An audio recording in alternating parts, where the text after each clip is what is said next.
Facebooker. Kita kembali lagi di tayangan ngobrol ngalor ngidul Majelis Kopi, yang tempatnya sudah barang tentu di kedai kopi. Saya ingin menyapa teman-teman di Pemprov, kemudian di Pemkot, dan biasa Pak Aib, Mas Ken, gimana kabarnya? Narsum, Om Erwin, sudah hadir semua. Jadi yang belum hadir ya teman-teman belum hadir. Cepat buka Facebooknya. Langsung kita live ngobrol ngalor ngidul. Bang Aristo siap-siap, mungkin pengen saya sih malam minggu. Tapi nanti kita ngobrolin lagi dengan tim kreatif. Jadi tim kreatif Majelis Kopi sudah ada di direct oleh Bung Aib dan Mas Ken. Jadi alhamdulillah dua tokoh yang saya kagumi saat ini mau berkenan hati. Seperti biasa saya ingin cuap-cuap bahwa ada banyak isu di luar dan juga nasional. Kalau di nasional itu Pertamina yang katanya nggak mau turun-turun. Nggak mau turun-turun. Kemudian lokalan isu itu lagi hit dan hot, tapi kebanyakan hotnya ini panas banget tentang almarhumah Ibu Yuli. Ya, semoga pembewok kali ini mengucapkan bela sungkawa, semoga husnul khotimah. Amin. Begitu. Baik, kita tidak ingin berlama-lama, kita tampilkan. Sebentar, ada pembacaan berita. Nah, jadi ini episode kedua ini sudah agak teratur, ada silabusnya, karena memang ada yang mendirect. Mari kita tampilkan Bung Ken Supril, jurnalis Banten yang keren, yang punya kalau tidak salah komunitas jurnalis lecture. Oke Om. Alhamdulillah. Sehat Gimana? Om? Sehat? Alhamdulillah. Bung Ken. Sehat lah, walaupun lagi ya kondisi tidak menentu. Mau bawain berita apa nih? Jangan berita yang enggak dong, harus berita yang iya. Apa ya? Jadi saya sudah lama nggak bikin berita, suruh bawa berita. Tapi gini, jadi yang lagi rame aja lah ya. Oh, Kita silakan. coba searching dulu. Oke. Kalau karena saya anak muda, kan trending. Jadi saya mau ngomong kita anak muda yang trending. Oh, Kalau gitu lo nyebut gue tua kalau gitu dong. Lo bilang anak muda, gue aja tua ya. Terlalu. iya, enggak, yang penting kan semangatnya masih muda. Bos, ya. Harus, walaupun sudah tua. Jadi umur itu hanya angka Om. Wow. Tapi setelah 25 ya biasa-biasa aja sih. Iya. Paling ini doang yang enak. Oke. Silakan. Oke, jadi kalau yang lagi rame, yang saya juga lagi banyak ikuti itu soal staf sus milenial. Oh iya. Tuh. Tahu kan Om? Tuh, tahu kan? banget. Salah satu pemilik Ruang guru ya. ruang guru ya. Aplikasi ruang guru. Dianggap punya ya semacam kepentingan interest lah. Ya. Konflik of interest. Tapi yang menarik setelah ramai dibully oleh netizen, ini ada kabar, nggak tahu mengembirakan apa enggak ya, tapi yang jelas dia itu mundur. Nih saya coba bacain. Salah satu seorang staf khusus Presiden Joko Widodo, ada Mas Belfasyah, mengundurkan diri. Oh iya, dia sudah mengundurkan diri. Yang dia sampaikan lewat Instagramnya hari Selasa. Betul. Kemarin. Jadi saya nggak perlu lah baca ini panjang-panjangnya ini, tapi walaupun dia sudah mundur, masih banyak netizen yang membahas mundur doang, tapi proyeknya kagak jadi mundur.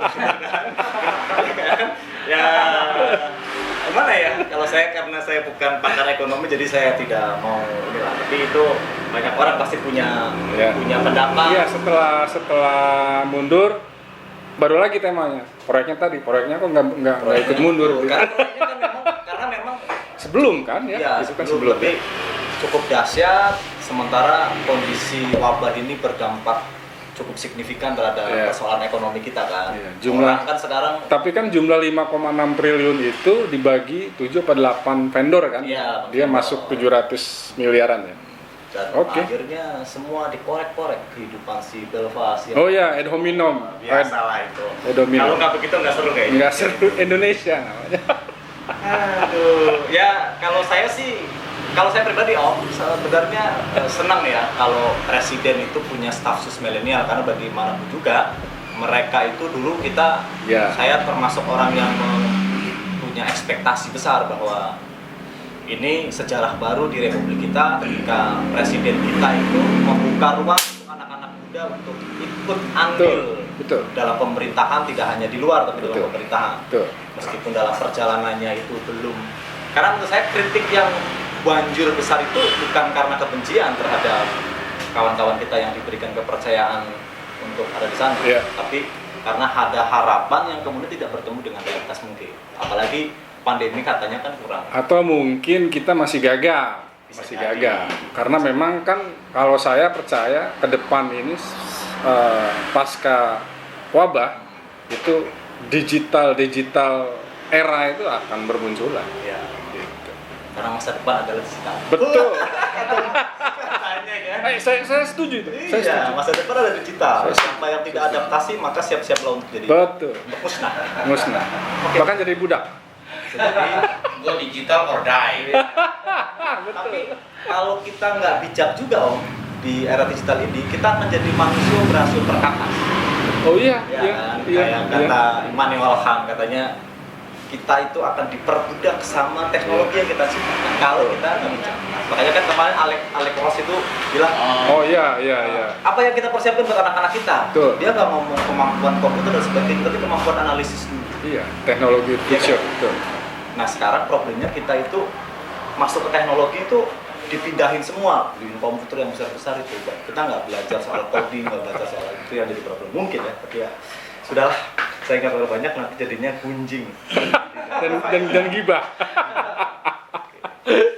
Terus satu lagi yang hot dan ini cukup menyayat hati dan mungkin menyayat kemanusiaan kita, yaitu ya saya secara pribadi turut berduka cita ya.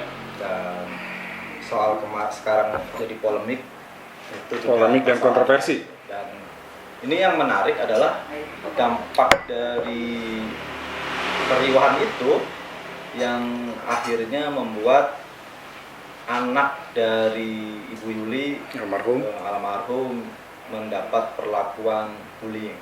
Wow.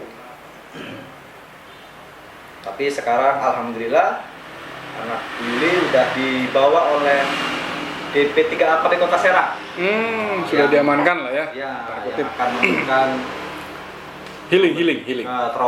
trauma healing dan menjamin masa depan si anak jadi. Nah, akhirnya kalau saya sih lebih fokus bagaimana ini apa yang dilakukan pemerintah dikawal oleh para netizen gitu kan, untuk memastikan benar nggak atau ini hanya sekedar panggung saja nih cari citra itu kan. Menurut saya ya. Itu tugas jurnalis lah ya. Oh iya. Tugas Om Bewok bawain acara ini. Menurut saya sih begitu. Ketimbang kita terjebak sama polemik dengan ini. Setuju. Bang polemik ini kan. Karena menurut saya tidak produktif akhirnya kan. Bu Yuli ini kan satu fenomena yang dia bisa jadi gunung es. Bisa jadi gunung es. Yang banyak karena terus terang kemarin saya kan dengan teman-teman jurnalis lecture bikin milenial Banten berbagi. Betul. Nah, saya himpun beberapa aktivis mahasiswa, kemudian aktivis komunitas dan kita himpun donasi, kita keliling gitu ya. Memang banyak sekali. Bahkan ada yang kemarin kita temukan 4 hari puasa. Tapi kita pakai diksi 4 hari puasa sehingga mungkin itu tidak bergejolak yang besar. Tapi itu kebijakan redaksi lah ya, karena bikin berita itu kadang-kadang jurnalisnya udah bener tapi yang di dalam ruang redaksinya ini. Karena memang jurnalis itu seperti pisau. Jadi kalau dia tajam beneran tuh, dia akan menusuk semuanya. Tapi kalau ditumpulkan ya biasa-biasa aja. Kata itu jurnalis. Dan sebenarnya ini juga menjadi, kalau saya sih akhirnya harus mawas diri Om, jadi jurnalis. Artinya kita memberitakan sesuatu yang terjadi di masyarakat, tapi kita harus juga menahan diri agar tidak terlalu eksploitatif. Kemudian pihak-pihak terkait yang merasa tersinggung juga harus lebih responsif, jangan berlebihan lah ya. Makanya kenapa saya pilih beliau tampil di acara Majelis Kopi ini karena memang saya sangat tertarik di komunitasnya ini, namanya jurnalis lecture. Ada kata-kata lecture itu yang saya beberapa kali berdiskusi, nah itu harus bertanggung jawab. Itu lecture itu jangan main-main, tapi ternyata betul. Dia sudah mempersiapkan semua bukunya. Oh, Mas melayang. Nggak, ini apresiasi pribadi. Oke. Artinya memang ya harus begitulah, jurnalis harus baca, kuncinya harus baca. Keren, setuju, saya dukung. Kita kan bukan malaikat Om. Betul. Harus siap juga menerima masukan, Iya, kritikan. betul. Kalau kita juga rajin kritik, kenapa kita tidak siap untuk dikritik? Cakep. Oke. Terus satu lagi. Ada lagi? Oke, ya. Satu lagi lah Om, Oke, ya. satu Karena lagi. hari ini adalah hari terakhir kita, bukan hari terakhir ya. Besok kita sudah masuk bulan Ramadan. Oh iya. Jadi- Insya Allah hari Jumat ya. Karena ini membuka, sebelum orang-orang bosan, saya kasih tips dulu. Iya dong, mau puasa. Boleh. Ya kan? Walaupun nanti puasanya cuma 1 minggu. Hus. Nah, ada. Itu Insya Allah saya kalau puasa saya. Itu zaman gua dulu. Oh, zaman dia. Zaman muda. Udah kelewat itu lah ya. Udah kelewat. Iya. Saya juga pernah ngerasain begitu lah Om. Iya. Biasakan kumpul-kumpul sama Betul. teman-teman dari rumah puasa. Sok-sokan doang. Sekolah, kantin juga. Itu. Pulang sampai rumah tanya ibu. Apalagi kos-kosan. Wah, udah. Udah itu. Udah. American style. Itu cuma pengalaman yang ya nanti mungkin dijadiin novel sama Bung Aib. Oke, ini dari cantika.com.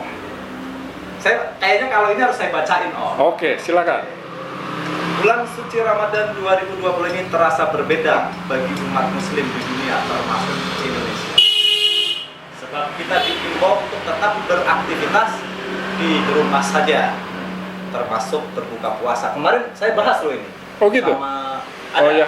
Nanti kapan-kapan bisa diundang tuh. Siap, harus. Namanya Harus. Afia Vivi. Kebetulan dia lagi bikin disertasi soal pergeseran diskursus keagamaan di anak-anak milenial. Itu keren banget Om. Kemarin kita singgung lah soal puasa. Sip. Oke. Tinggal Mas Ken aja lah. Narah hubungnya. Nah, termasuk berbuka puasa, tarawih hingga Idul Fitri dibatasin, gitu kan. Bahkan ada yang ya nggak boleh tarawih. Tapi saya bocorannya ada yang curi-curi kok. Curi-curi di masjid buka gitu. Di masjid saya masih jamaah. Nah iya. Jadi Dengan mengindahkan tetap physical distancing. tapi kalau yang bocoran gitu, saya nggak mau nyebut daerah mana. Seperti biasa.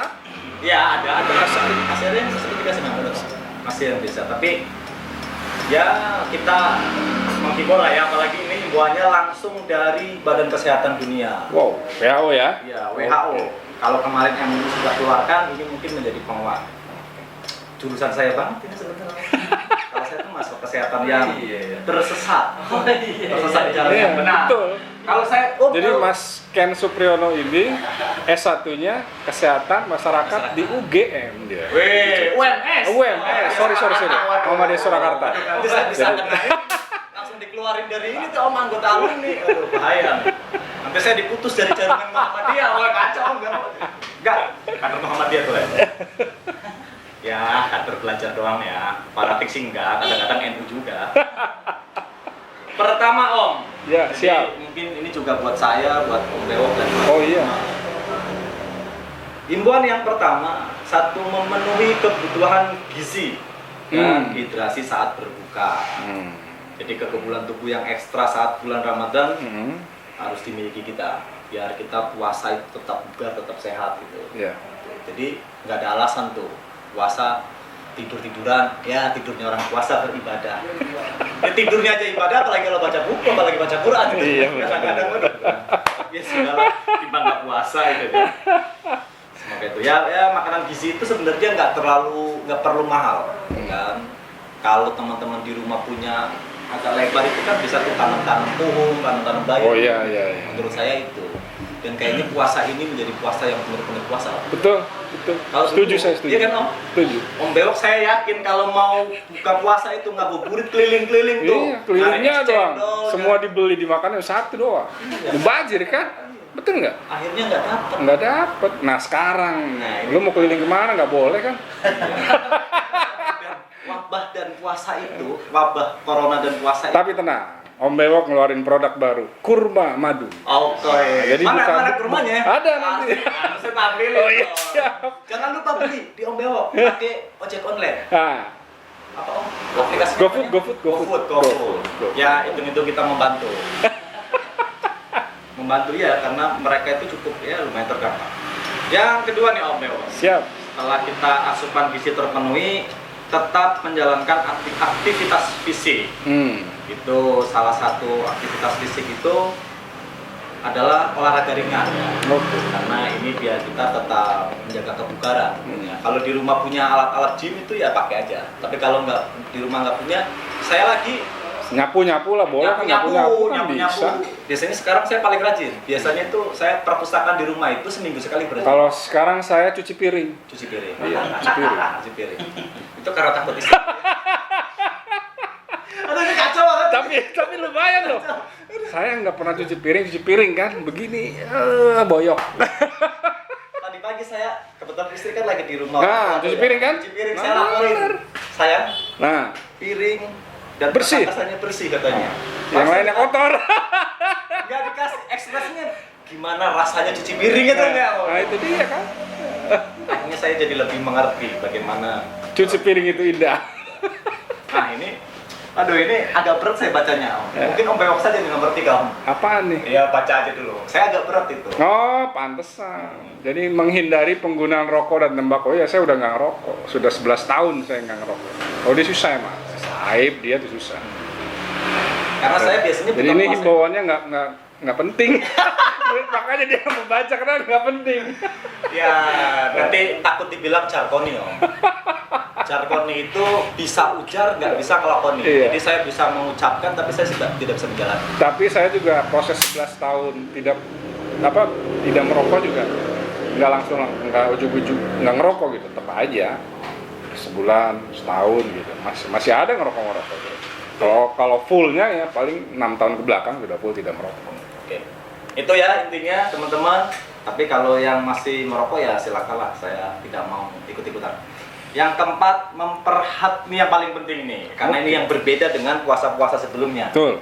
Apa tuh? Memperhatikan pembatasan fisik dan kebersihan diri saat beramal. Jadi bulan suci Ramadan rasanya tidak lengkap tanpa pemberian amal kepada orang Betul. yang membutuhkan, khususnya para yatim piatu. Ya. Jadi apabila Anda ingin tetap bersedekah, pastikan anjuran untuk batasan fisiknya. Ini penting sekali karena di wabah ini kita banyak sekali melihat saudara-saudara kita yang kekurangan Om ya. Betul. Karena bukan hanya orang yang mohon maaf dia masuk kategori miskin dulu ya, yang sudah tercover sama program pemerintah, tapi juga orang-orang yang awalnya punya penghasilan karena ekonomi kita kena libas virus yang entah seperti apa wujudnya.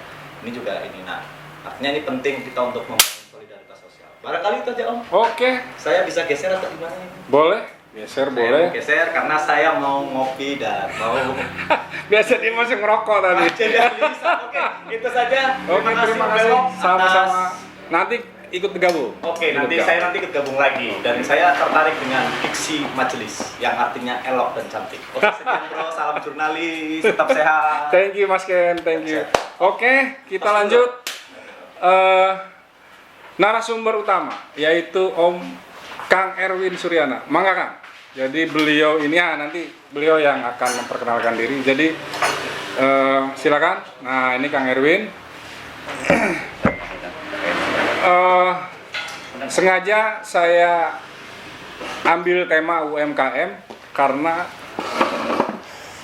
saya buka dulu apa latar belakangnya, karena memang situasi sekarang ini, bahkan situasi nasional, itu pelaku UMKM down, termasuk kedai kopi Om Bewok down pendapatan. makanya saya undang ke sini. Gimana tipsnya? Karena beliau sudah langsung shifting. Nah, makanya saya bawa buku Disruption dan Great Shifting dari Renat Kasali. Nanti kita bahas bukunya pas dengan Bang Erwin. Silakan Bang Erwin.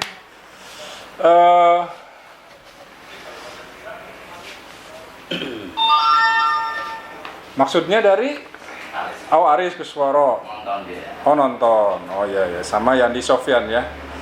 Oh Om Puspa. Buka nggak maksudnya? Buka. Puasa buka nggak? Oh, puasa buka. Maksudnya tapi bukanya Bukanya siang apa malam? malam. Kalau siang bahaya. Buka bahkan puasa tetap lanjut majelis kopi. Setelah tarawih kita lanjut. Jadi ya ngobrol-ngobrol. Oke, sekarang kita persilakan narasumber kita memperkenalkan diri, siapa, apa, bagaimana, kerja apa, dan sekarang sedang apa. Mangga, Kang Erwin Suryana. Siap. Assalamualaikum. Selamat malam. Audiens program talk show paling hot di Kota Serang. Yang saya lihat viewernya bisa jutaan nih kalau malam. Wow. Makanya dari itu saya bersedia diundang sama beliau ini. Karena memang saya lihat ratingnya itu kalau di program itu ratingnya tinggi sekali gitu. Ya, kemudian yang kedua saya sengaja pakai masker ini. Jadi untuk memberikan edukasi juga kepada khalayak itu bahwa sekarang memang saatnya kita bepergian kemanapun, baik itu dalam posisi sakit ataupun sehat, itu dianjurkan memakai masker gitu ya. Kemudian tadi saya disuruh memperkenalkan diri sama Om Bewok. Jadi saya adalah dalam hal ini sebagai pelaku usaha kecil ya, usaha kecil dan menengah yang terdampak oleh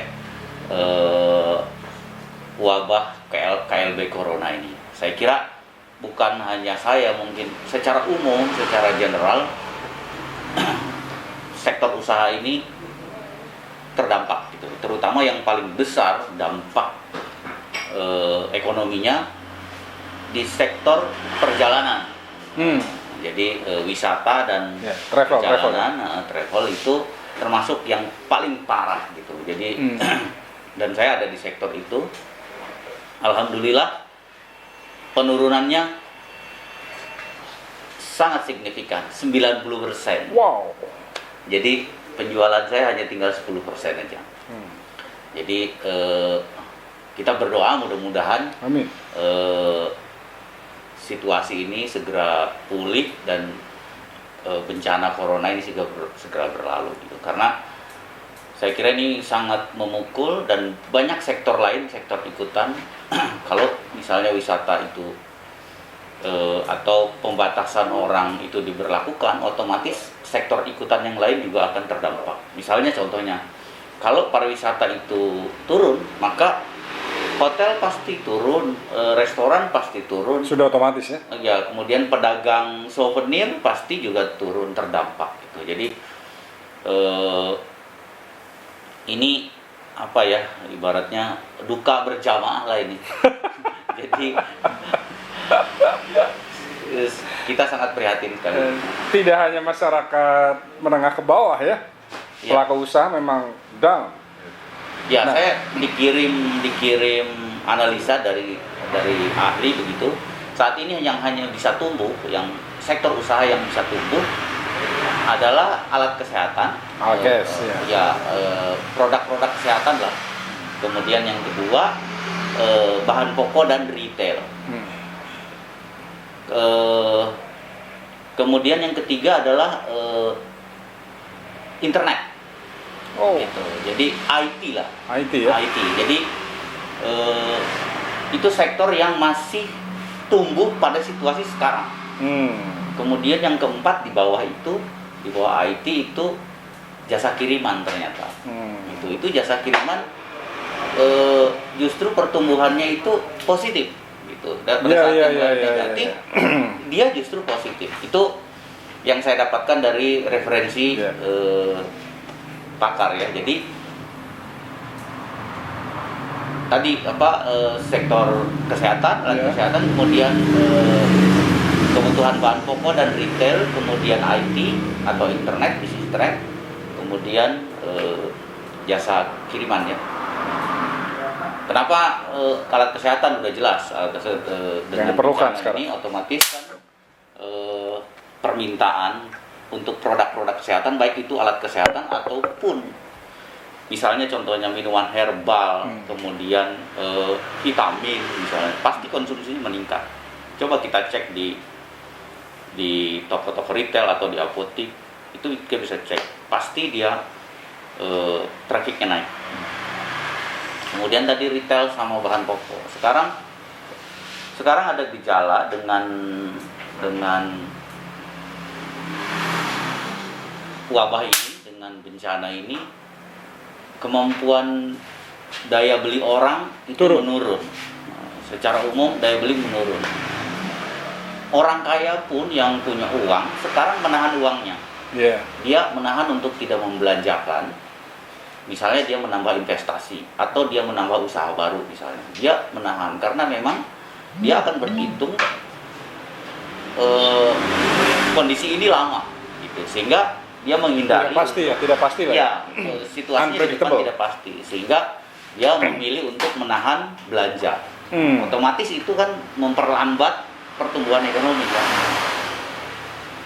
Jadi kecenderungannya kalau udah daya beli turun, maka orang hanya akan membeli kebutuhan-kebutuhan yang sifatnya pokok. Jadi kalau dia kebutuhan tersier, misalnya dia beli fashion, di masa seperti ini itu jarang, turun lah. Kebutuhan fashion, orang berhias misalnya, beli perhiasan begitu pasti akan turun. Gitu. Maka disitulah permintaan kebutuhan bahan pokok ini cenderung masih positif pertumbuhannya, masih bagus. Kemudian yang ketiga itu sektor IT ya, atau internet, penggunaan internet. Kita work from home pasti konsumsi internet kita itu tinggi, ya kan? Itu artinya bisnis yang terkait dengan sektor itu tumbuh. Karena konsumsi internet kita sebetulnya kan kita berbayar, membeli kuota itu kan berbayar. Nah, artinya kebutuhan internet itu tumbuh. Di hilirnya itu pelaku di bidang IT juga cenderung dapat orderan bagus sekarang. Karena apa? Sekarang dengan orang work from home, maka orang berlomba-lomba membuat bisnisnya itu go online. Konten-konten gitu ya. Ya, karena apa? Penetrasi pasar yang bisa dia lakukan, jualannya itu tidak bisa dia gelar toh. Ya kan? Maka yang bisa dilakukan adalah dia membuat toko online. Sehingga pelaku-pelaku usaha yang di bidang IT, orang-orang yang web developer misalnya, kemudian yang programmer begitu, itu cenderung meningkat ordernya. Saya sempat waktu awal-awal tuh mau order website, sempat masuk antrian. Dia bilang, saya sudah mengerjakan beberapa orderan dan kalau mau Anda harus nunggu. Di waiting list. Segitunya mereka mendapat orderan. Oh ya, saya tambahkan karena beliau mungkin lupa langsung ke tema. Jadi Bung Erwin ini adalah ASN Pemprov Banten di DKP dan kebetulan memang jabatannya jabatan fungsional dan beliau ini sekarang shifting atau beralih punya toko sembako serang.com. Nah ini yang ingin saya gali. Apa sebenarnya yang bisa terpikirkan oleh beliau ketika bisnisnya dia punya bisnis yang tidak ada hubungannya dari kegiatan sembako lah ya. Sekarang beliau langsung beralih 180 derajat. Ini yang menarik bagi saya. Makanya saya undang beliau ke sini. Saya ingin tipsnya. Kenapa latar belakangnya dan tipsnya bagaimana? Silahkan, Bung Erwin. Ya, jadi tipsnya sederhana. Kalau orang sudah kepepet, kalau orang sudah terjepit, pasti dia akan lebih kreatif. Gitu. Jadi dia akan berpikir naluri insting bisnisnya, Iya. dia akan berpikir apa yang bisa saya kerjakan dan saya masih bisa hidup. Nah, untuk maksudnya bisa menumbuhkan Bahwa kondisi ini itu setidak-tidaknya dampak ekonomi ke bisnis saya di bidang perjalanan itu paling tidak 1 tahun. Jadi saya sudah berhitung dengan asumsi bahwa ini akan berlangsung 1 tahun. wow, Sehingga kita menyusun skenario bisnis itu untuk menghadapi survival seperti ini dalam posisi 1 tahun gitu. jadi langsung dihitung 1 tahun. Yes, jadi misalnya begini, kita harus berhitung kemampuan keuangan kita, Ya. kemampuan bayar kita, Ya. itu sudah harus aman 1 tahun. Ya. Jadi kalau kita punya tabungan, bolehlah misalnya teman-teman bisa punya tabungan banyak sekarang. Tetapi kan punya utang banyak juga, Iya, ya kan? betul. Nah, bagaimana caranya? Kita harus berhitung kemampuan bayar utang kita itu bisa kuat 1 tahun atau tahan 1 tahun. Kemampuan kita untuk memenuhi kebutuhan sehari-hari kita kuat 1 tahun. Akan ada pemikiran pelepasan aset nggak? Yes, itu yang saya lakukan. Jadi Oh.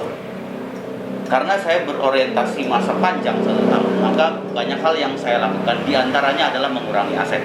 Ya. Jadi karena aset itu akan jadi beban kan, beban Betul. pemeliharaan, kemudian juga beban hutang. Iya. Maka beberapa dari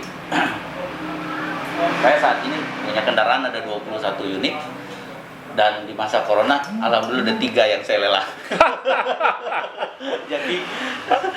Jadi memang keniscayaan Ya, bahwa aset itu Yes.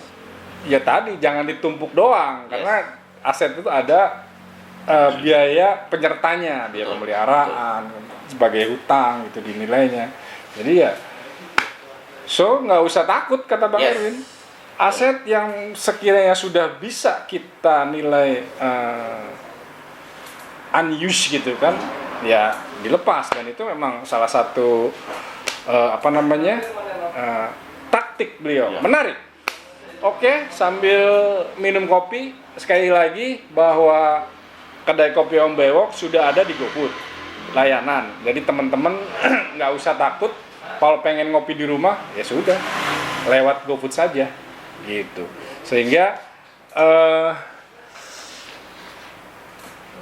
ada Mas Kiai, Mas Imam, terima kasih Mas Kiai. Kemudian ada Bang Gus Rimba, kemudian Bang Mona nanti kita live bareng. Temanya The Owner. Oke, nanti saya ingin undang siapa? Kang Yayan juga Bang Imat. The Owner. Yang itu ada Bang Yus, terima kasih Bang Yus. Kemudian Agung ya, kemudian Pak Yandi, Mbak Lita, Bang Saiful, Bu Rizik ya. Thank you yang sudah like. Balik lagi ke narsum. Saya sengaja bawa 2 buku, teman-teman. Seperti biasa, saya ingin di tayangan ini selalu berdasarkan buku bacaan. Jadi ada yang satu disruption, kemudian grid shifting. Nah, setelah 2 buku ini saya baca, Bung Erwin itu ternyata melakukan 2 hal ini. Disrupsi artinya dia sudah mengganggu dalam hal untuk melakukan survival. Kemudian grid shiftingnya, jadi beralih dari bisnis A tiba-tiba menjadi bisnis B. Nah, kalau tidak salah toko sembakosekarang.com ya. Nah, saya akan tanya-tanya bagaimana perkembangannya itu karena COVID ini, apakah sesuai ekspektasi? Karena kalau tidak salah ya sudah yang bisnis A-nya itu puluhan juta gitu kan masuk rekening, sekarang mungkin ratusan ribu, puluhan ribu. Bagaimana mensikapinya? Karena otomatis kan ketika buka bisnis baru tidak selamanya indah. Nah, kita mau tanya, gimana Kang? Iya, oke, Om Rendra. Jadi ini luar biasa, ini buat saya itu pengalaman yang baru ya, exciting banget gitu. Jadi dan saya tidak menyangka akan ada pada posisi seperti ini gitu. Tetapi saya tetap punya pikiran positif. Kita tidak ada gunanya mengeluh, tidak ada gunanya meratapi. Ya, Sepakat. kita harus berbuat sesuatu. Kemudian saya mulai berpikir apa yang bisa saya jual dalam masa ini. Nah, dari teori para ahli itu yang saya tadi ungkapkan bahwa yang paling bisa saya lakukan adalah jualan bahan pokok. Jualan bahan pokok, tetapi bagaimana saya bisa menjual? Ya kan? Karena tidak mungkin secara konvensional kan? Yes, nah, itu poinnya. Jadi kemudian saya punya gagasan bagaimana caranya membuat jualan bahan pokok, tetapi dengan budaya baru di online kan. Itu website atau memang sudah aplikasi? Sementara ini baru website. Oh, website. Dan saya akan menginjak sampai ke nanti di aplikasi, aplikasi betul. Sementara ini saya develop dulu di web gitu. Dan budaya baru ini didukung oleh kondisi sekarang yang orang tidak bisa keluar, sehingga saya menyasar pemasaran atau promosi ini ke handphone masing-masing. Itulah kenapa saya buat tokosembakoserang.com gitu. Pada saat itu saya ragu-ragu apakah ini bisa jalan gitu atau bisa laku. Ternyata memang di luar yang saya perkirakan gitu. Sambutannya begitu meriah gitu. Begitu di luar prediksi saya bisa secepat itu. Gitu. Jadi respon pasarnya sangat bagus. Dalam satu minggu saya launching itu, angka penjualannya rata-rata udah 1 juta per hari. Artinya masyarakat sudah familiar ya, Yes. dengan cara berbelanja online ya. Ya, karena mungkin kebutuhan tadi, karena mereka iya. kemudian mereka mencari alternatif. Ya, karena tidak bisa keluar rumah. Yes, mencari alternatif untuk beli bahan pokok Dan praktis. Tetapi dengan layanan delivery dan mereka cukup klik di handphone begitu. Kalau dulu kita mengenal belanja online itu pasti barang-barang yang sifatnya sekunder, tersier ya, barang-barang fashion misalnya, barang-barang yang dulu jarang sekali bahan pokok itu kita beli beras bisa online tuh jarang sekali. Dan budaya orang pun beli sayuran misalnya, beli sayuran itu pasti ke pasar, betul nggak? Betul. Iya kan? Betul. Jarang ada toko online yang memang jualannya seperti itu gitu loh. Ya. Bahkan bawang juga ada ya, bawang ya. Jualan sayuran itu orang nggak terbiasa beli online, dia pasti beli ke pasar gitu. Tapi ketika online ternyata barangnya ada, malah senang dia ya. Ternyata saya coba bayangkan saya jualan sayuran, tapi toh saya bilang saya harus punya perbedaan dengan atau diferensiasi dengan jualan sayuran di pasar toh. Jadi saya menjual sayuran tetapi dengan paket. Misalnya paket tumis kangkung misalnya. Atau paket sayur sop misalnya. Sayur asem lah misalnya. Yes. Jadi bukan saya jualan sayuran yang satuan gitu bukan. Bawang sekilo misalnya, kemudian tomat enggak gitu. Enggak gitu, tapi jadi langsung misalnya ibu-ibu di rumah tangga ibu-ibu rumah tangga di rumah itu mau masak apa tinggal klik. Yes. Wow. Gitu. Jadi jualannya paket begitu. Kemudian jual daging misalnya atau ayam, telur. Semuanya tinggal klik kemudian masukin ke keranjang belanja, kemudian send, maka akan langsung ordernya ke kita, ke admin, dan kemudian akan diantar langsung dalam waktu tidak terlalu lama. Gitu. Dan itu ternyata responnya sangat positif. Dan alhamdulillah dengan kejadian seperti ini saya merasakan spirit baru begitu. Sehingga hari-hari saya menjadi produktif. Karyawan saya pun yang tadinya saya rumahkan total, sekarang sudah ada yang bisa saya masuk untuk delivery service. Artinya ada manfaat juga untuk karyawan yang kerja di kita yang tadinya dirumahkan kemudian kita kembali panggil. Itu saya kira ini peluang baru. Ternyata jualan sembako bisa online gitu. Iya. Jadi kenapa saya pilih Kang Erwin, karena begitu saya lihat postingannya, dia buka toko sembako serang.com, nah itu yang paling saya tertarik karena memang banyak pelaku UMKM bahkan rekan-rekan owner kedai kopi pun sama, ada yang kembang kempis, bahkan nutup gitu, karena memang kan kalau kedai kopi itu cenderung memang harus begini kan, harus bertemu gitu. Kalau ngopi online tuh nggak enak gitu, nggak ada gitu. Makanya taktik dan pikiran baik dan pikiran kreatifnya Bang Erwin ini harus kita apresiasi, dan pesan saya ingin jadi inspiratif bahwa pelaku UMKM jangan mudah patah arang, jangan mudah Itu frustasi, ya kan? Masih banyak kita untuk survive, sehingga bayangan bahwa COVID ini menyeramkan, akan membunuh manusia pelan-pelan. Bahkan kemarin saya udah ngobrol dengan Bang Aib, itu ada herd immunity gitu. Tapi melihat fenomena ketertarikan pelaku usaha untuk beralih berganti bisnis cukup kita apresiatif. Oke, kemudian di episode kedua ini silahkan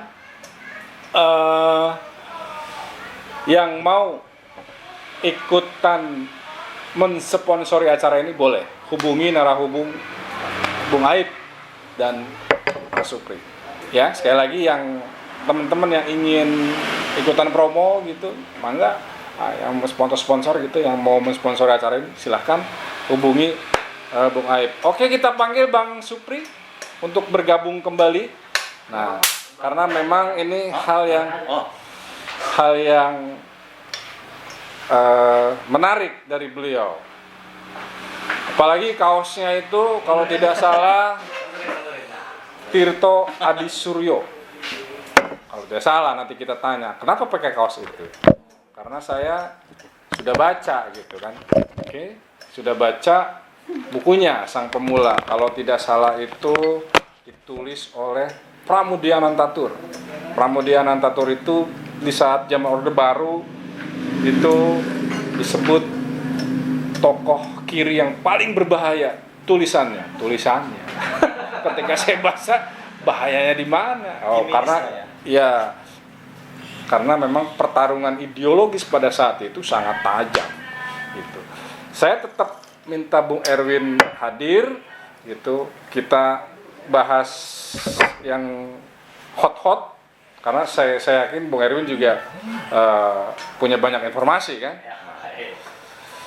Sekarang sudah hadir Bung Supri, saya mau tanya satu saja. Kenapa pakai kaos ini? Silakan. Ya, sengaja karena live dan viewernya Om Bewok itu sekian juta, ya kan?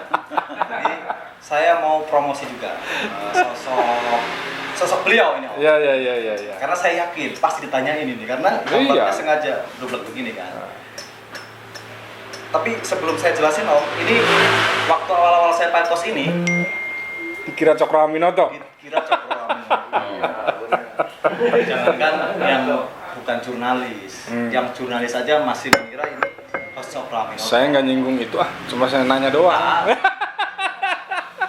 itu akhirnya saya pakai inilah karena sosok ini ya, ini mungkin satu di antara banyak tokoh yang saya kagumi dan saya idolakan lah. Karena terus terang saja saya memilih jalan jurnalis dan di dunia tulis itu karena ketika membaca novel bukan buku.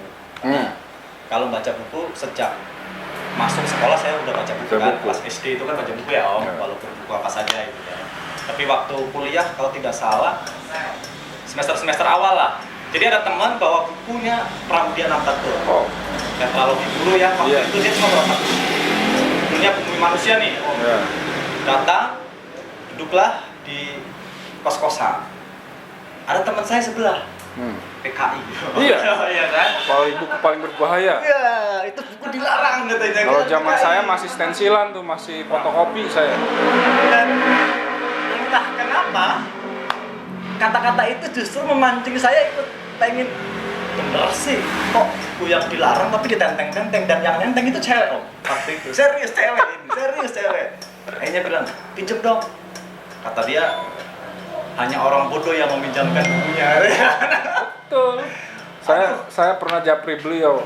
Kok ada yang nanya pinjam? Beli dong. Nggak usah bahas itu, nggak usah bahas. Lah, lanjut. Ya, akhirnya saya ke perpustakaan di kampus saya. Itu kampus saya itu perpustakaannya lumayan komplit. Bahkan saya ketemulah buku itu. Saya dapat di perpustakaan. Oh. Jadi saya baca di sana. Saya nggak perlu ceritain lah ya, karena mungkin anak milenial lebih paham ceritanya, apalagi udah difilmin tuh. Betul. Siapa sih? Anung Bramantyo yang diperankan oleh temennya Mas Aib. Wah. Ya kan? Si Dilan. Betul. Orang bilang ngapain sih Dilan gitu kan? Menurut saya dia sosok yang pas karena Tirto kan flamboyan. Di sana ada kata yang menarik saya sebenarnya. Orang boleh pandai sepandai-pandainya, tapi selama dia tidak menulis maka dia akan hilang dari sejarah dan masyarakatnya. Wih, ini dahsyat amat dikata itu kan. Betul. Sama kutipan yang saya suka itu, berlaku adilah Sejak dalam pikiran. dalam pikiran. Lagi perbuatan itulah ceritanya itu. Buku itu saya baca biasa aja. Ini romans tuh, Yeah. buku percintaan, karena kan kalau di Bumi Manusia buku percintaan. Belum masuk ke buku yang aneh-aneh kan. Baru masuk yang kedua itu, baru mulai itu ada Tema-tema tulisan, pergerakan, tema-tema ideologis. Baca buku itu, saya juga nggak tahu itu kalau itu Tirto, serius. Oh. Nggak tahu Om, nggak tahu Tirto. Terus akhirnya ketemulah buku Sang Pemula. Dan, oh ini toh yang difiksikan sama Pram itu kan. Dan Tirto itu jurnalis Indonesia ya, Iya. sama yang dia Bukan jurnalis pertama sih Om. Kalau jurnalis pertama itu dia sama Wahidin Sudirohusodo juga Oh, iya. di luar Wahidin Sudirohusodo, tapi dia adalah orang yang mempelopori pers nasional. iya, maksud saya itu. Nah, 1905 dia bikin namanya Sunda Berita. Betul. Meskipun Sunda Berita itu ya media, kalau Muhyiddin M. Dahlan, saya diskusi sama dia langsung, penulis bukunya Tirto itu, dan seluruh karya lengkapnya Tirto, dia bilang itu laboratoriumnya Tirto. Laboratorium Tirto sampai akhirnya dia bikin Medan Priayi pada 1 Iya. Januari 1905 kalau salah ya. Nah itu. Nah, yang menarik sebenarnya Tirto ini bukan hanya seorang jurnalis, gitu kan, tapi dia seorang aktivis pergerakan. Bahkan kalau saya sebagai pengagumnya beliau, saya mengatakan dialah orang pertama, orang pertama yang mempengaruhi. mengajari masyarakat berorganisasi secara modern. Sebelum kalau misalnya kita baca sejarah pergerakan nasional, kok ini jadi ngomongin Tirto sih? Sengaja. Jadi mungkin Om lagi ngetes gitu. Jadi Tirto ini dia lahir di Rembang, kebetulan Yeah. satu kota sama Pram. Jadi Betul. barangkali itu yang membuat Pram melakukan riset lebih mendalam soal Tirto, dan itu risetnya berbarengan sama risetnya dia Sambil soal ngopi, Kartini. Kang? Sama Kartini itu barengan Om. Di Sang Pemula itu kan nggak cerita soal Tirto tapi Iya. soal Kartini. Baik.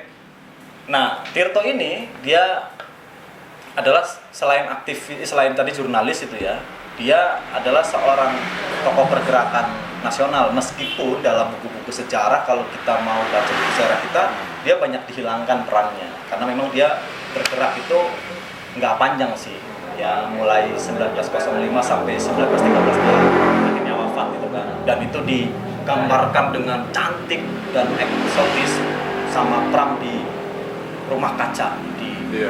tetralogi yang terakhir itu kan.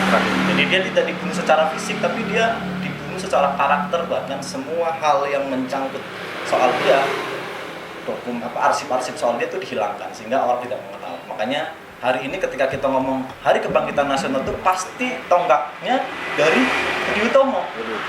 Padahal 21 November. Padahal sebelum Budi Utomo itu berdiri Sudah pada ada gerakan. 1908, Tirto Adisuryo itu kan, atau Mas Joko Mono ini, dia sudah mendirikan Syarikat Priayi 1906, Ya. 2 tahun sebelum Budi Utomo. Ya.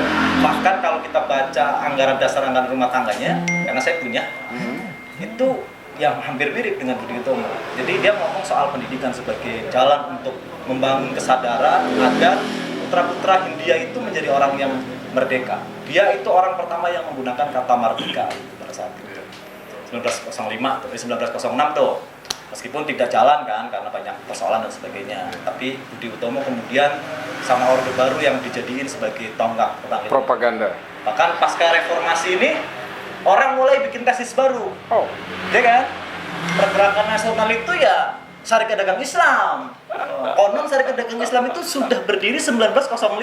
Ini juga ngawur juga, Om. Menurut saya ngawur juga. Karena Syarikat Dagang Islam itu berdiri 1909 di Botezok, Bogor. Di di Kampung Cabe atau mana itu ya. Nah, Syarikat Dagang Islamiyah itu didirikan oleh Tirto Adisojo ketika dia mengumpulkan para saudagar-saudagar yang dia bilang sebagai manusia merdeka. Jadi kalau Om Erwin itu kan sudah mulai mempelopori gerakan UMKM gitu kan. Ya Om Erwin itu manusia merdeka, termasuk Om Bewok gitu. Merdeka. Pedagang itu orang yang paling merdeka, itu kan tidak disuruh-suruh. Dia hanya melayani kepentingan publik ya kan, klien-klien dan para konsumennya kan. iya. Nah, Tirto itu. Jadi dia kumpulin tuh saudagar-saudagar karena Tirto juga saudagar. Kumpulin dan dalam perjalanannya lewat kawannya Tirto ini ketemulah sama Haji Syamanudi, salah satu saudagar besar, saudagar batik yang ada di Lawean Solo. Ada museumnya, Om. Ada museumnya. Saya ketemu ada kawan yang sekarang jadi pengelola itu, bahkan dia bikin kampung wisata di Lawean. Jadi dia jualan sejarah sama kebudayaan. Itu keren banget. Pasti. Solo. Nah, Haji Syamanudi itu memang punya organisasi, tapi namanya bukan SDI atau Syarikat Dagang Islam, tapi Rekso Rumeso kalau saya tidak salah, Rekso Rumeso. Baru sekitar 1910 atau 19 berapa itu ketemulah sama Tirto, dan Syamanudi kan nggak ngerti organisasi itu. Maksudnya organisasi modern ya, yang harus ada ADART-nya, kemudian ada pengakuan hukum dari pemerintah kolonial pada saat itu. Diundanglah Tirto, dibuatkanlah anggaran dasar anggaran rumah tangga, kemudian didaftarkan, kalau sekarang daftarin ke notaris.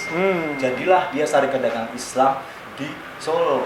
Sampai akhirnya 1913-an diteruskan sama Hos Cokro Aminoto yang kita kenal sebagai Bapak Guru Bangsa. Kalau Hos Cokro Aminoto sebagai Bapak Guru Bangsa, lantas kita sebutnya sebagai apa? Menarik kan?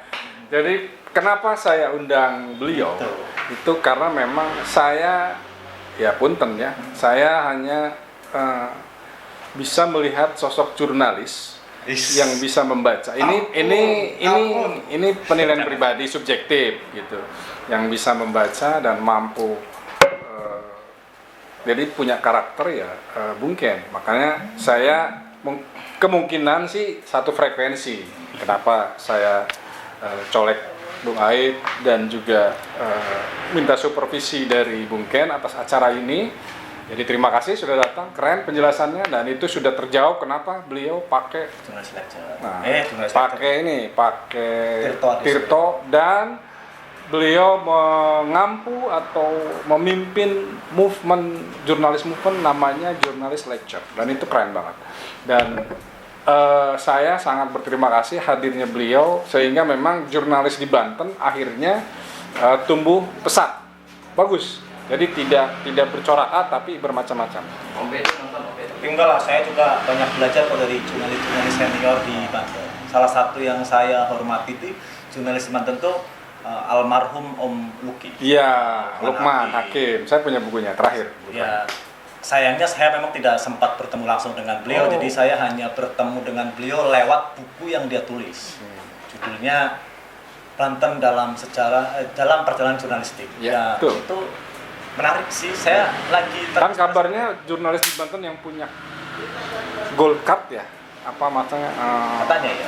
Punya apa namanya? Kartu jurnalis eksklusif itu almarhum Banten. Tapi kadernya banyak almarhum. Oh iya, kadernya banyak. Saya ketemu beberapa kadernya dan cukup bagus sih sebenarnya. Iya, tuh sepakat. Itulah. Cuma mungkin ya mungkin ini penilaian subjektif saya, mungkin masuk ke generasi berikutnya. Amin.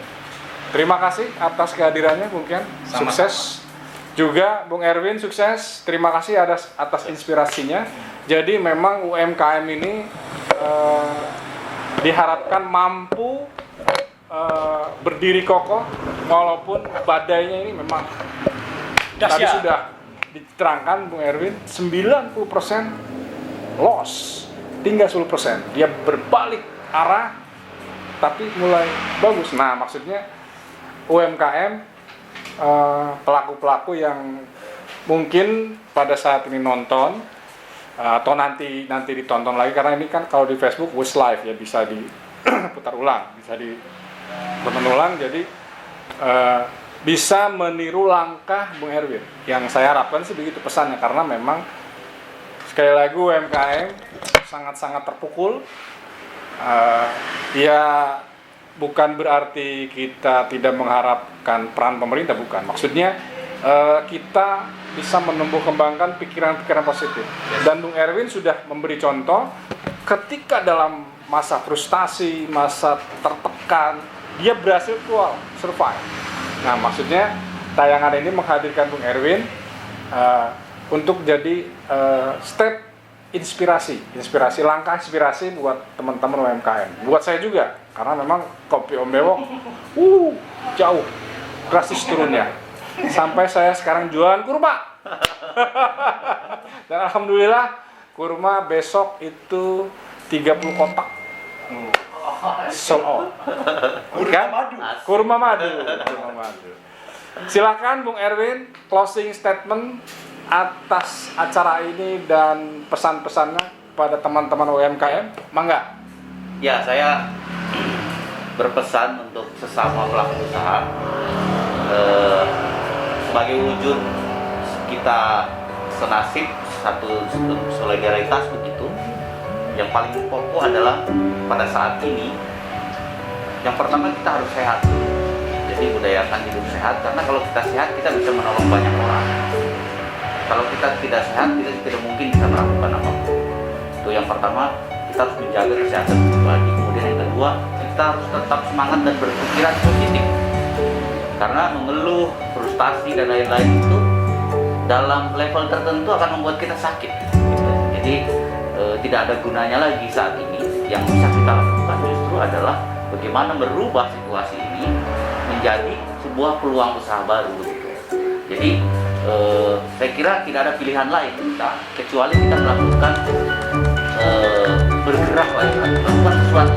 Jadi keep fight intinya itu. Jadi tidak ada bagi rumusnya untuk seorang pengusaha tangguh untuk mudah menyerah atau kalah. Never give up. Ya, saya mau tanya nih.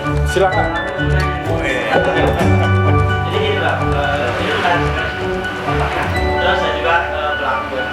Nah, baru ngetek kemarin langsung dihantam ya. Iya, ada posisi di mana baru meletek langsung dihajar.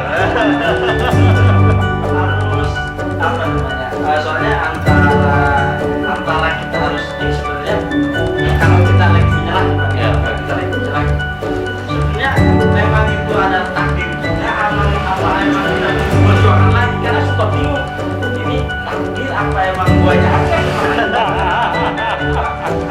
Ya, betul. Paham. Silakan Bang Erwin.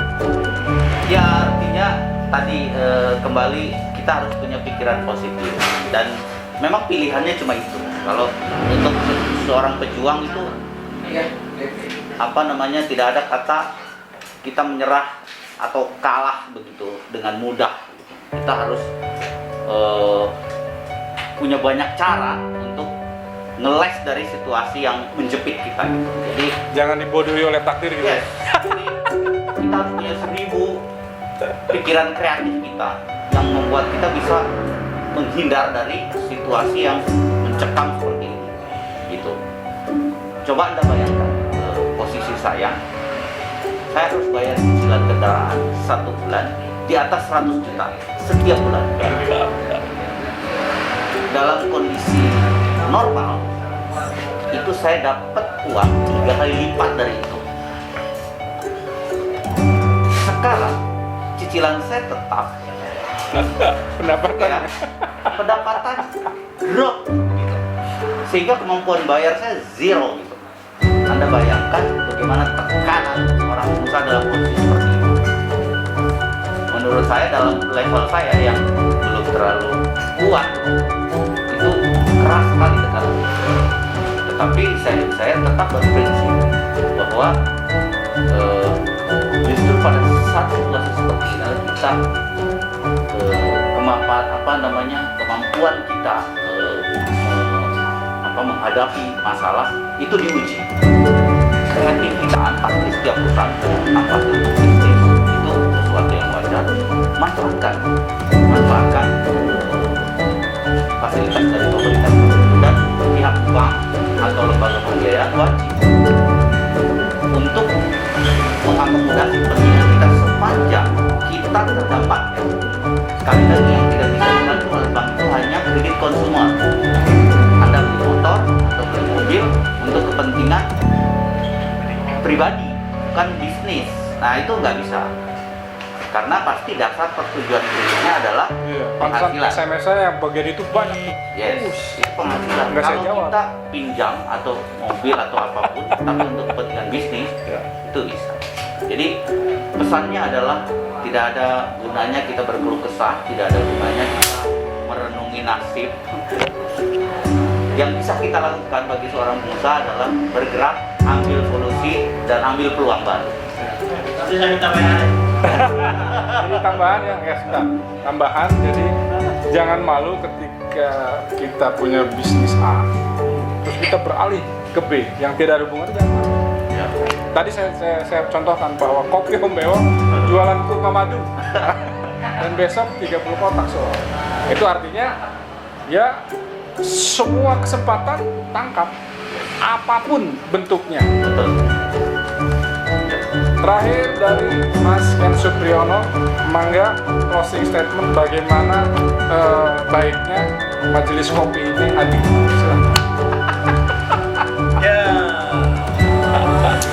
saya sih ketika waktu itu ngajak, saya bikin majelis kopi gitu kan. Namanya sih serem gitu kan, pakai majelis gitu kan. Saya cari tahu sih majelis itu apa gitu kan. Setahu saya kan majelis taklim gitu kan. Betul. Majelis taklim, majelis zikir, majelis Rasulullah juga. Nah, Ternyata majelis itu artinya elok, keren, dan konsorsium pikiran. oh kan kalau jurnalisme itu ada aja istilahnya. Iya, jadi Konsorsium itu pikiran. majelis itu kan kumpulan orang karena kesamaan frekuensi dan Betul. kita disatukan dengan pikiran-pikiran atas. Karena kebetulan kan saya juga lagi bikin Oh iya. percakapan alternatif. Bung Ken ini di komunitas Jurnalis Lecture tuh punya konten seperti podcast ya. Ya gitu lah. Podcast. Saya Keren. sih bilangnya Asik. ngobrol aja, ngobrol itu. Jadi kenapa saya bikin begitu? Termasuk ini ya Mas. Ini menurut saya ini menjadi ruang percakapan alternatif itu kan. Ketika di media mainstream itu sekarang lebih banyak mengakomodir ini suara-suara elit gitu kan ya, suara orang kita butuh ruang gitu kan yang memberi kesempatan mengakomodir orang-orang yang terpinggirkan, Iya. orang-orang kreatif yang tidak Terekspos. gitu kan. Yang menurut saya penting itu, apalagi menurut saya sebenarnya banyak sekali loh. Menurut saya banyak kawan-kawan yang punya ide bernas, ide kreatif, tapi karena dia hanya diobrolkan di pinggir-pinggir jalan, di warung-warung kopi tanpa terekspos, akhirnya menguap saja gitu kan. Nah, menurut saya majelis kopi ini kenapa saya bilang sebagai konsorsium pikiran, karena saya percaya bahwa warung kopi itu bukan sekedar tempat kumpul. Yes. Sepakat. Ya Om, saya pernah bikin tulisan, kopi itu ya tempat perjumpaan fisik dan pikiran seseorang untuk membicarakan banyak hal. Tadi Erwin bicara tentang UMKM, bicara tentang berbagi pengalaman bergerak swasta. Betul, kemarin saya sama istri sempat kepikiran, Om, ini kan lagi wabah, orang lagi diam di rumah saja, ada peluang sebenarnya. Apa? Sembako mobile. Seperti gitu kan, sembako mobile tuh lewat PA saja, jadi orang beli apa, telur, beras dan sebagainya. Kalau saya bayangin, setiap kecamatan itu punya perumahan. Iya. Di kecamatan Penancang saja itu yang saya itu ada 3 atau 4 perumahan. Kalau saya Satu perumahan aja. satu perumahan atau satu kecamatan saja saya bisa monopoli. Monopoli. Keuntungannya lumayan. Saya supply belum ya. Logika bisnisnya udah mulai jalan. Iya. Baru cakap-cakap sama istri itu kan. Karena kan kebetulan walaupun saya milih jurnalis itu, orang tua saya ibu itu pedagang. Ada latar belakang. Pertama juga pedagang di Rau meskipun pedagangnya lagi olep gitu kan, karena pesanan semua turun drastis, cancel karena dagangnya berkaitan sama orang menikah gitu. Dan menikah sekarang dibatalkan semua resepsinya ya. Kalau ini kopinya silakan saja. Itu jadi hadirnya majelis kopi ini seperti yang pernah saya bayangkan di era ketika macam Frankfurt itu tumbuh menjadi alternatif intelektual untuk melakukan gerakan pembaharuan pemikiran gitu kan. Dia bisa tentang sastra, seni, agama, bahkan seks sekalipun gitu kan.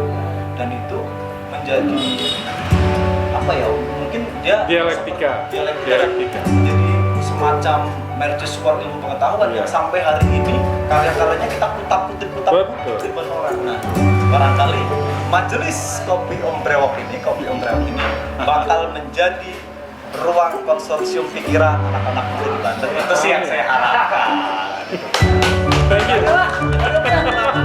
Saya kira duit, mohon maaf Pak Ejal dan sebagainya tidak bermaksud, saya hanya tukar pikiran. Kalau omongan saya salah ya mohon dimaklum, kalau ada benernya ya bisa jadi. Oke, terima kasih para narasumber. Kang Erwin Suryana yang punya, sekali lagi Kang Erwin punya toko sembako serang.com. Jadi teman-teman kalau yang pengen kebutuhan sembako, tinggal klik saja. Ya, tinggal klik nanti akan diantar. Nanti kita kolaborasi. Ya, tuh. Kemudian Jadi supplier di Om Supri, terima kasih, sukses untuk jurnalis lecture-nya dan itu sangat inspiratif juga, dan semoga Banten terus berkembang bagus, banyak-banyak dialektika, dan tadi harapannya juga sama. Terima kasih bahwa Majelis Kopi memang saya hanya ingin memantik bahwa teman-teman yang lain punya kedai kopi atau apa, banyak-banyak diskursus sehingga dialektika tumbuh. Nah, sehingga kita tidak cupet. Itu maksudnya. Pesannya sih itu. Terima kasih, thank you. Jadi satu statement saya terakhir bahwa kematian adalah akhir. Tetapi jangan disesali, karena semuanya akan menuju ke sana. Jangan dijadikan kontroversi, tapi jadikan mawas diri. Oke, terima kasih. Sampai jumpa di episode yang akan datang. Thank you. Assalamualaikum warahmatullahi wabarakatuh. Ini tadi kata-kata terakhirnya.